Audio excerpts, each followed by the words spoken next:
नमस्कार, मी स्वप्ना थोरात. आपले सर्वांचे भारतीय संविधान विचार जागरच्या या प्रश्न मालिकेमध्ये या 7व्या भागात तुमचे मनापासून स्वागत करते. मागील भागात आपण आपली मूलभूत कर्तव्य पाहिली, त्यावरचे सराव प्रश्न पाहिले. आज आपण संविधानातील सर्वात मोठा आणि अत्यंत महत्त्वाच्या भागांवर सराव प्रश्न बघणार आहोत. आणि तो भाग म्हणजे भाग 5 संघराज्य द युनियन. या भागात आपण भारताचे राष्ट्रपती, उपराष्ट्रपती, पंतप्रधान, मंत्रिमंडळ आणि आपली संसद ज्यात लोकसभा व राज्यसभा असते याबद्दल सविस्तर माहिती सोबतच सराव प्रश्न बघणार आहोत. हा भाग मोठा असल्यामुळे यावर आधारित अत्यंत महत्त्वाचे प्रश्न ते पाहणार आहोत. चला तर मग लगेचच सराव प्रश्नांना सुरुवात करूया. पहिला प्रश्न, भारतीय संविधानाचा भाग 5 कशाशी संबंधित आहे? उत्तर, संघराज्य. दुसरा प्रश्न, संघराज्य या भागाची व्याप्ती कोणत्या कलमांमध्ये आहे? उत्तर, अनुच्छेद 52 ते 151. प्रश्न 3, संविधानाच्या कोणत्या अनुच्छेदात भारताला एक राष्ट्रपती असेल असे म्हटले आहे? उत्तर, अनुच्छेद 52. प्रश्न 4, भारताचा प्रथम नागरिक कोण असतो? उत्तर, राष्ट्रपती. प्रश्न क्रमांक 5, संघ राज्याचा कार्यकारी प्रमुख executive head of the union कोण असतो? उत्तर, राष्ट्रपती. प्रश्न क्रमांक 6, तिन्ही सैन्य दलाचे सरसेनापती कोण असतात? उत्तर, राष्ट्रपती. यानंतरचा 7वा प्रश्न, राष्ट्रपतींच्या निवडणुकीत कोण मतदान करू शकतात? उत्तर, संसदेच्या दोन्ही सभागृहांचे आणि राज्याच्या विधानसभेचे निवडून आलेले सदस्य. प्रश्न 8, राष्ट्रपतींच्या निवडणुकीत संसदेने कोणते सदस्य मतदान करू शकत नाही? उत्तर, राष्ट्रपतींनी नामनिर्देशित केलेले सदस्य. प्रश्न 9, राष्ट्रपतींचा कार्यकाळ किती वर्षांचा असतो? उत्तर, 5 वर्ष. प्रश्न 10, राष्ट्रपतींना पदाची शपथ कोण देतात? उत्तर, भारताचे सरन्यायाधीश. प्रश्न क्रमांक 11, राष्ट्रपती आपला राजीनामा कोणाकडे सोपवतात? उत्तर, उपराष्ट्रपतींकडे. प्रश्न 12, राष्ट्रपतींवर महाभियोग चालवण्याची तरतूद कोणत्या कलमात आहे? उत्तर, अनुच्छेद 61. प्रश्न 13, राष्ट्रपतींना संसदेने मंजूर केलेल्या विधेयकाला मंजुरी देण्याचा अधिकार कोणत्या कलमात आहे? उत्तर, अनुच्छेद 111. प्रश्न 14, राष्ट्रपतींना क्षमादानाचा अधिकार कोणत्या कलमात आहे? उत्तर, अनुच्छेद 72.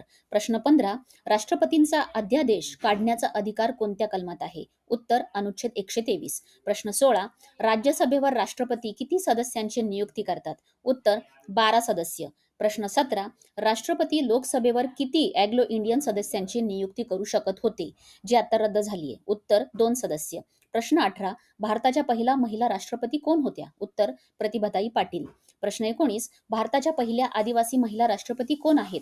उत्तर, द्रौपदी मुर्मू. प्रश्न 20, उपराष्ट्रपती हे पद संविधानाच्या कोणत्या अनुच्छेदानुसार निर्माण केले आहे? उत्तर, अनुच्छेद 63. प्रश्न 21, राज्यसभेचे पदसिद्ध सभापती कोण असतात? उत्तर, उपराष्ट्रपती. प्रश्न 22, उपराष्ट्रपतींना पदावरून दूर करण्यासाठीचा ठराव कुठे मांडला जातो? उत्तर, केवळ राज्यसभेत. प्रश्न 23, केंद्रीय मंत्रिमंडळाचा प्रमुख कोण असतो? उत्तर, पंतप्रधान. प्रश्न 24, संविधानाच्या कोणत्या कलमानुसार संसदेची निर्मिती केली आहे? उत्तर, अनुच्छेद 79. प्रश्न 25, संसदेमध्ये कशा कशाचा समावेश होतो? उत्तर, राष्ट्रपती, लोकसभा आणि राज्यसभा. प्रश्न 26, राज्यसभेची रचना कोणत्या कलमात दिली आहे? उत्तर, अनुच्छेद 80. प्रश्न 27, लोकसभेची रचना कोणत्या कलमात दिली आहे? उत्तर, अनुच्छेद 81.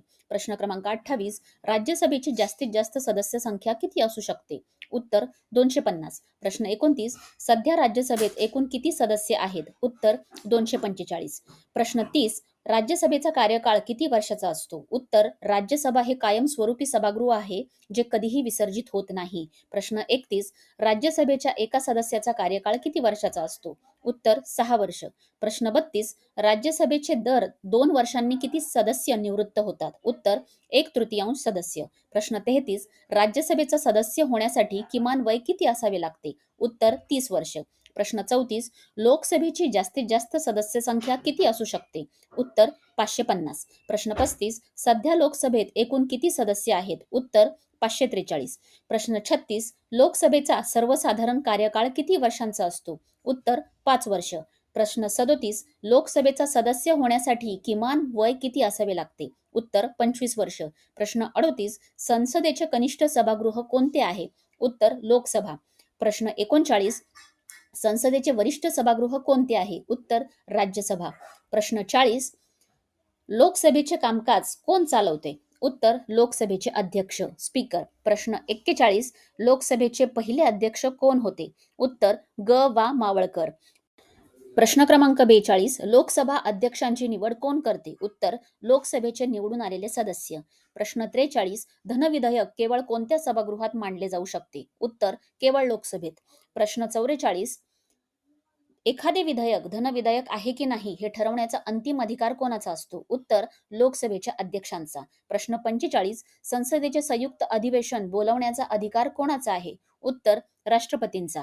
प्रश्न 46, संसदेच्या संयुक्त अधिवेशनाचे अध्यक्षपद कोण भूषवते? उत्तर लोकसभेचे अध्यक्ष. प्रश्न 47, संयुक्त अधिवेशनाची तरतूद संविधानाच्या कोणत्या कलमात आहे? उत्तर अनुच्छेद 108. प्रश्न क्रमांक 48, संसदेच्या 2 अधिवेशनांमध्ये जास्तीत जास्त किती महिन्यांचे अंतर असू शकते? उत्तर 6 महिने. प्रश्न क्रमांक 49, अविश्वास ठराव केवळ कोणत्या सभागृहात मांडला जाऊ शकतो? उत्तर केवळ लोकसभेत. प्रश्न 50, भारताचे महान्यायवादी यांची तरतूद कोणत्या कलमात आहे? उत्तर अनुच्छेद 76. तर अशा प्रकारचे आजचे सराव प्रश्न होते भाग 5 वर, जो आपल्याला संघराज्य याची माहिती देतो.